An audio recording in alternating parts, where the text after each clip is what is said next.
I get asked a lot about how easy or difficult it is to travel around Europe with a dog.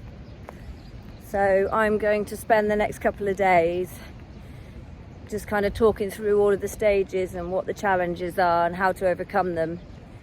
I'll try and make it as comprehensive as possible so that it's actually useful. So I've driven 7,500 miles from the UK to Cyprus, island hopping a little bit from Ibiza, Mallorca, Corfu, Santorini, Zakynthos, and over outside of EU, so in and out of the EU a few times into the Balkans. So I've got a relatively good understanding of how to navigate those things.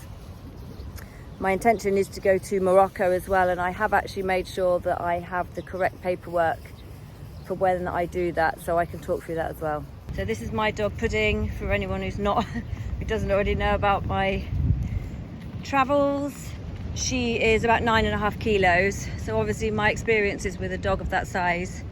I think the problem is there is so much conflicting information online, so I will give you my first-hand experience, and then I will also recommend sort of Facebook groups about taking your dog to Morocco, things like that, where the people on there are so helpful. Again, just sort of sharing their own first-hand experiences. So it's been agreed that the pet passport is going to be reintroduced as a kind of trade deal between EU and the UK, but there's kind of conflicting information online about when this is going to happen, like whether it's summer 25 or May 26, so kind of like who knows. But in the meantime, I'm just going to give you information on here that I've experienced travelling with Pudding. Someone asked me also about whether old passports pre-Brexit are still going to be valid, and I'm pretty sure from information I've seen that they're not, but it's worth checking. So the first stage of travelling to Europe from the UK with your pet or dog is getting a health certificate, and that's basically an A4 document with numerous pages. And it was a really straightforward appointment. The vet didn't even look at Pudding. It was just a case of them going through and checking some details with me, filling in the document and crossing some things out on it. And I got to pay £180 for that pleasure. The health certificate is actually only valid for 4 months. So you need to return to the UK within 4 months of that document being allocated. Otherwise, you need to somehow find a European passport. And I will talk about what I did with this. The health certificate was looked at really thoroughly when leaving to go on the Eurotunnel, and I even had to take Pudding into the pet reception so that they could see her and check she matched up with the description on the health certificate. On the Eurotunnel, it only actually takes 30 minutes, and Pudding was able to stay in the van with me during that time, so that was quite nice. There's no kennels involved. And then the documentation wasn't looked at again when we got to France at their border control. I mean, that's my experience. I don't know. It may be that some people have had it looked at, but I didn't. I actually made sure that I had European insurance for Pudding, and we have had to visit a vet numerous times since we've been away for various things. If you haven't seen my videos, so like she had an allergic reaction to something. We think she got stung by something. We had a period where she was pooing blood and grass. Obviously she'd eaten the grass. But I didn't actually feel the need to use the insurance because all through Europe the vets are incredible. It was so cheap. I think insurance is probably there. It's probably good if there's something really majorly serious that needs doing while you're away, but generally speaking, I haven't even looked at the documentation. I just paid the fee because it was so small every time. Not worth reclaiming. So when I needed to find a vet in Europe on one of the many occasions, I saw vets in Albania, Italy, Spain, I think. I can't remember. There's been a few. And again in Cyprus. But essentially what I would do in Europe is that I would just Google vets near me. And there's always a vet really in close proximity. There's always a number of vets in close proximity if I'm near a town. They weren't always that easy to find. Sometimes if I couldn't find the first one or it closed down, I would go to the second nearest one. But I've managed to find one each time that I needed to. They were always really clean, professional, and they would always see her pretty much immediately. I might have to wait for one other person, but Didn't have to kind of register them at the practice or anything like that. Just really good care was taken. And like I said, with the cost of veterinary care in Europe, it's so much better than the UK. So just to give you an example, my plan was always to get Pudding spayed in Cyprus because I knew I was going to be staying somewhere long enough that she could recover somewhere with AC, so she was comfortable from the little operation. And just to give you an example, the cost, I was quoted in the UK for, I think it was just over £450 to have her spayed, you know, under sedation, and here it was 165. So it gives you an idea of the kind of difference in cost.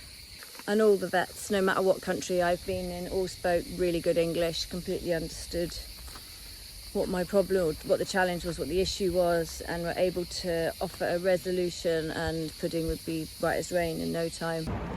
So because I knew I was going to be longer than 4 months in Europe, I knew I needed to get myself a pet passport. What are you doing? And I visited about 3 vets initially, and they all had a different understanding of what the requirements were. Like, some thought you had to live within in the area. Let's come on, mate. Some said they couldn't do it. Oh, yeah, all sorts of complications. Anyway, eventually I went onto a Facebook page and I was recommended a vet in the south of Spain. So it meant I had to drive a little bit further still before I could go to them, but it was worth it actually, because when I got there they were well versed in handing out pet passports. It was all relatively straightforward, but to have a pet passport issued in Spain I needed an address, a Spanish address, and I wasn't aware of this. The vet was saying to me, "What's your address?" And I'm like, "Well, I haven't got one, I'm travelling around." He's like, "What's your address in Spain?" I'm like, "I haven't got one." He went, "Oh, I know what it is." And he'd obviously been well versed in it, so he actually came up with an address for the passport. Yeah, so that was a relief. So to get the pet passport updated with the rabies jab in it, which is the key inoculation really, I had to have an additional rabies vaccination given to Pudding, which was a bit annoying. In hindsight, I could have waited until my journey back to get it done, but you know, I didn't know that at the time, and my intention was to go to Morocco. So yeah, the titre test is basically a test where they take a sample of blood from the pet, and they test the amount of rabies antibodies in it. And it takes about 3 weeks for this sample to get checked and returned to the vet. So eventually I got the vet to email me the results because I'd already left the area. So I'm going to pick up the actual certificate on my way past. Anyway, so the titre test, the certificate is valid forever, providing you get the annual rabies jab every year. And I know that somebody asked me if you have to get the jabs. Now the thing is, I guess you could, instead of having the jabs, you could get a titre test done every year, which is essentially just removing a bit of blood and sampling it. The problem is, for me, with Pudding, she had to be sedated just to get the blood taken. So it's choosing the lesser of two evils, really. So from what I've read, you have to have the titre test to go from the Balkans back into the EU. But like I said, no one actually looked at the paperwork. And my main concern with the titre test is going over to Morocco. Not going over to Morocco, but coming back into Spain from Morocco. Again, that's where the titre test is required. And from what I've read online, it's a similar situation where they don't actually check the paperwork at all. But the thing is, you don't want to risk it, because I don't know what the repercussions are if you don't have the correct paperwork. I mean, the last thing you want is for your pet to go into quarantine or something. So from my perspective, it's just not worth risking it. So the most expensive thing was the titre test, which was €156. Taking the blood, £12.95. And then the passport and the rabies vaccine, £57.50. Just because I'd asked them to clip her toenails while she was sedated. And then the sedation was £21.83. A lot cheaper than anything like this in the UK. So I've been asked a lot from people about how I keep Pudding safe when we're in other countries like the EU and the Balkans, because there's quite a few things to be aware of. So the main thing in like the Balkans was the ticks. Puddin had quite a few of those, but they don't really. She's had the stuff on the back of the neck. I can't remember what it's called, but so they didn't really embed. There was a couple that embedded, but it wasn't too bad. And obviously there's quite a lot of strays as well in the Balkans. But they, I mean, we didn't have any situations where Pudding, where they were aggressive with her or anything. She actually played with a couple on the beach and a couple of other times, but yeah, I kind of discouraged it really, mainly because, not because I was worried about them being aggressive, because she's so fast at running, she'd get away anyway, but mainly because I was a bit worried about disease and things like that. And obviously there's other critters like scorpions, wasps, snakes, all of those things. And to be honest, to start with, it didn't even cross my mind actually. I was blissfully ignorant. And then we saw a couple of snakes, which freaked me out a little bit. And then one day we had a situation where Pudding actually started to swell up and came out in hives. And so I think when I took her to the vet, they said she'd obviously been bitten or whatever by one of the things I mentioned.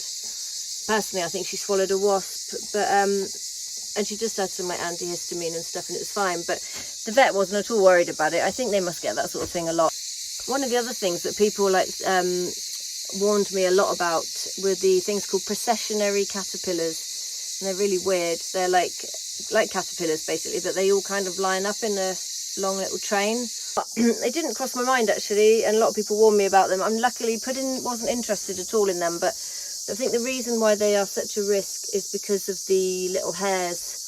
Can be really toxic to some dogs. Some dogs have an allergic reaction, and it can specifically affect their lungs, and it can be fatal. So that's just something else to be mindful of.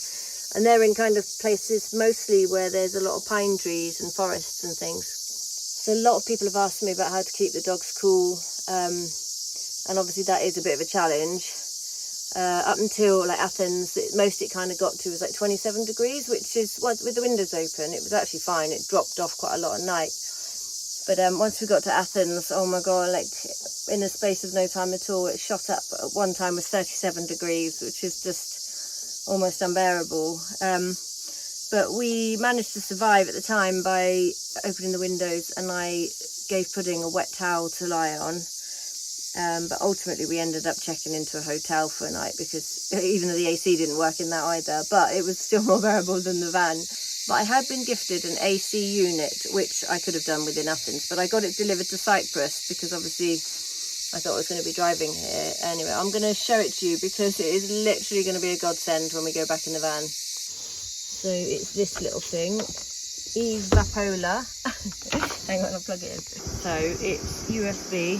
In fact, actually, it's an old Android charger on the back of the unit, but it charges into a power pack. Obviously, when I'm back in my van, I'll have the battery thing. But it shows you like how it's affecting the temperature. So 32 degrees is the ambient temperature, and it's cooling it to 21, and it's like you put water in here. So it's basically like a mini AC unit. It is insanely good. And then obviously just making sure there's always lots of water available. She drinks way more water than normal, so I just have to make sure that I've got a little portable water thing and a bottle with me wherever I go. Come on, in the van. Good girl.